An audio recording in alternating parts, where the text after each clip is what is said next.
the thing is when I went to church that past Sunday, like, I had this feeling come over me, like I was home. And then I, like, had all these questions, even more questions. And so they asked me to start taking the lessons.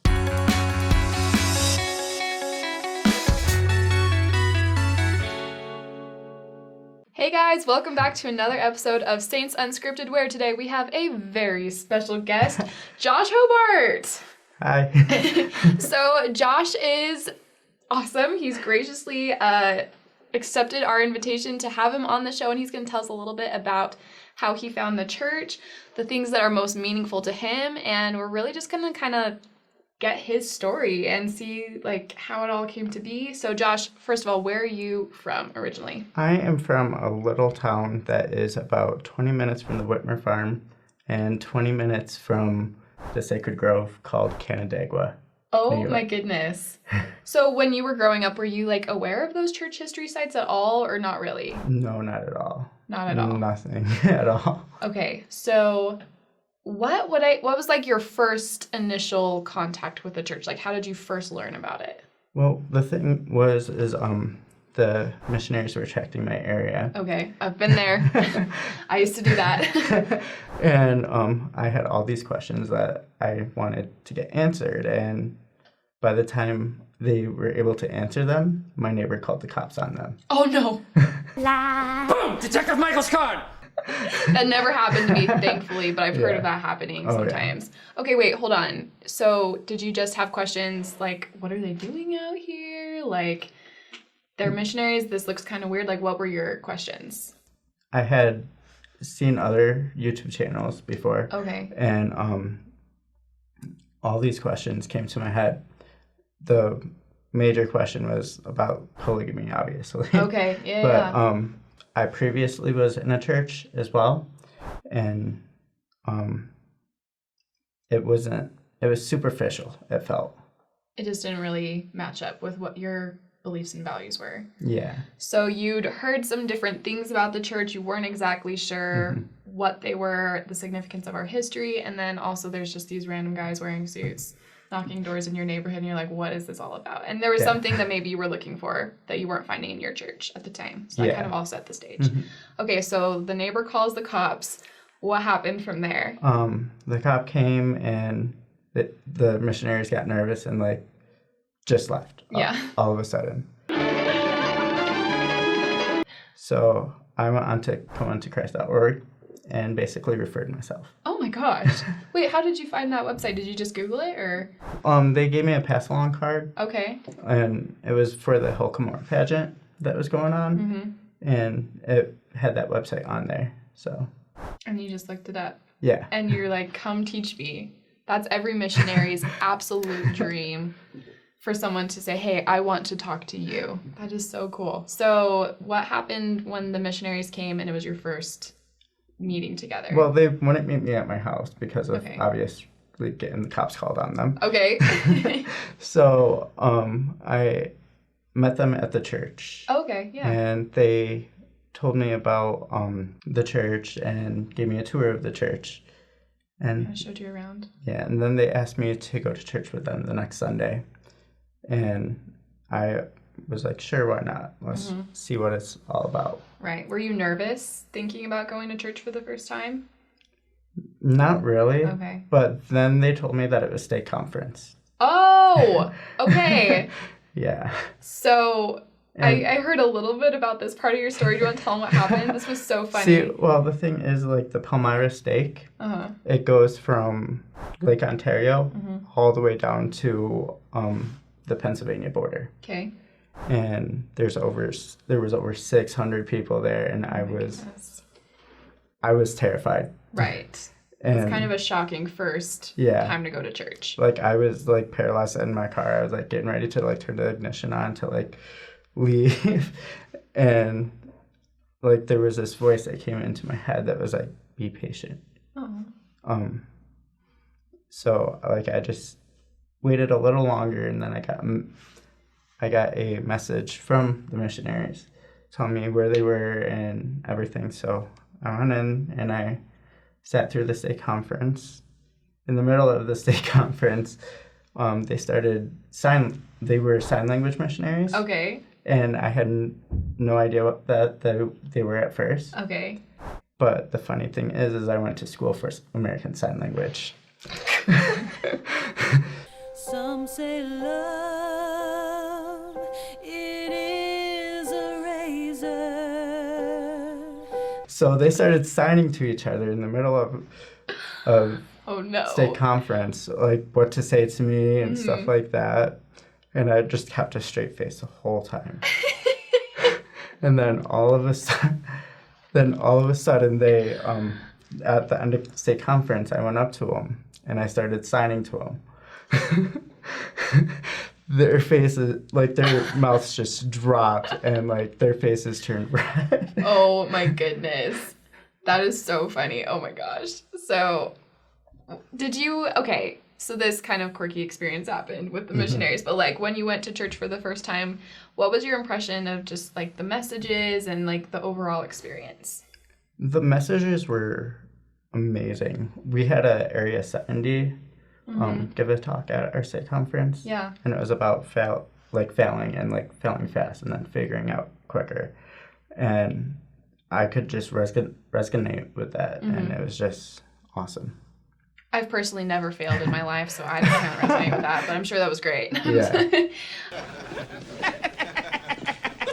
Okay, love that. So from there, it seems like for a lot of people, they meet with the missionaries, they have lessons, and then they go to church. But you kind of mix up the order. You met with them at the church, went to a state conference, and then at that point, did you start having like actual lessons with the missionaries? It wasn't until the second Sunday I went to church with them. Okay. And it was a fast Sunday as well. So, but they just threw you into the fire. State conference, fast and testimony meeting. Let's go. Okay. Basically, So you but can handle anything. The thing is when I went to church that fast Sunday, like I had this feeling come over me, like I was home, and then I like had all these questions, even more questions, and so they asked me to start taking the lessons. And you'd felt the spirit at that point. You felt like it was comfortable, it was good, and you had the courage to keep going. Okay, so you start the missionary lessons. Was there a particular part of the lessons that stood out to you that was really meaningful to you while you were being taught? I didn't realize it until I came out here to Provo, but it was the Word of Wisdom lesson. That's so interesting. Okay, tell me why. See, prior to joining the church, I would smoke weed and I would smoke like 2 packs of cigarettes a day. Okay, yeah. And then I had the Word of Wisdom lesson where after that I prayed to Heavenly Father and I was like, if this is really the true church, then help me and give me the strength to like quit everything. And within 3 days I was able to quit cold turkey. That fast. Wow. That's pretty extraordinary. Yeah. So it seems like that might have been a critical time for you in your conversion. Like you prayed about a principle of the gospel, you asked for help to be able to keep it, and then the Lord answered your prayer and He gave you the strength to do that. When I was on my mission, I was teaching this young family, this mom and dad. He wasn't a member, she was, the wife was, and he prayed to Heavenly Father. He's like, hey, I'm taking the lessons, things are feeling good. And he asked if he could help getting a better job. As he was praying, he's like, okay, I'm going to be praying and reading more, and please inspire me to get a better job to be able to help my family. And within a very short period of time, that blessing came to pass. And I just know that when we like ask the Lord in faith, like things happen. And that's how my testimony stays strong, because I've seen that over and over again. So not always as dramatically as in your situation, but I know that that's a true principle. So that's really beautiful. So at what point did you decide to get baptized, that you wanted to be officially part of the church? It was about a couple weeks into it. They asked me if I would like to be baptized. Quick. Yeah. Okay. And I said, sure, why not? Might as well. And then it wasn't like I always heard like you should have a testimony of the Book of Mormon before you get baptized. And I honestly didn't get my testimony of the Book of Mormon until I actually went to the Sacred Grove for the first time. And it was there when I went with a bunch of the pageant cast members. Okay. That's cool. That I was able to receive my testimony. And it was after I had read the whole Book of Mormon. So you read it fairly quickly then, Yeah. in that amount of time. So can you just tell me a little bit more about that experience and what you felt in the Sacred Grove?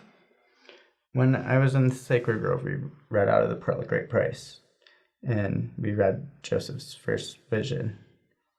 And after they had me read it, I looked up to them, and like the sun was in a way where like all I could see was like the outline of their body, and I'm like, this is what I just read. I'm like, this has to be true. That's so beautiful. Yeah. I love that. So how long has it been since you were baptized now? I was baptized on July 20th, 2019. Okay, so we're coming up on 2 years Yeah. this year. Oh my goodness. Okay, so what's it been like being a new member of the church for like the past couple years? Like any things that were unexpected, or has it just been great the whole time? The major thing that was unexpected was finding enduring joy.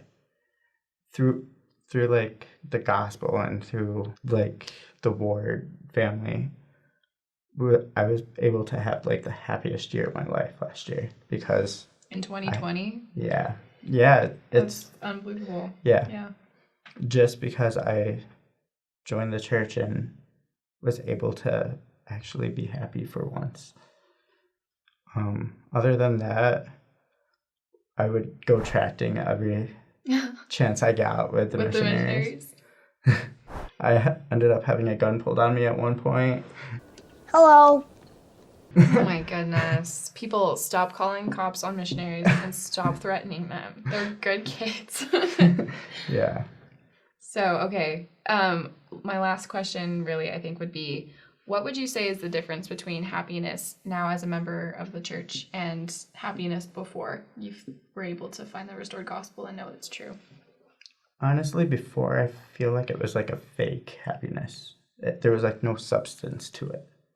And now, like, there's all this substance to it. There's the temple that you can go to. You can help impact other people's lives and make them as happy as I once when I was in their shoes. That's beautiful.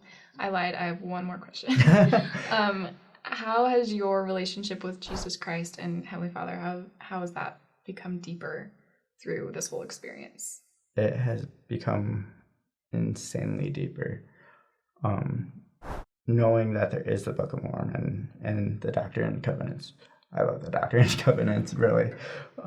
But it has proven to me that we really are in the last dispensation, and that Heavenly Father knows us individually and cares about us individually.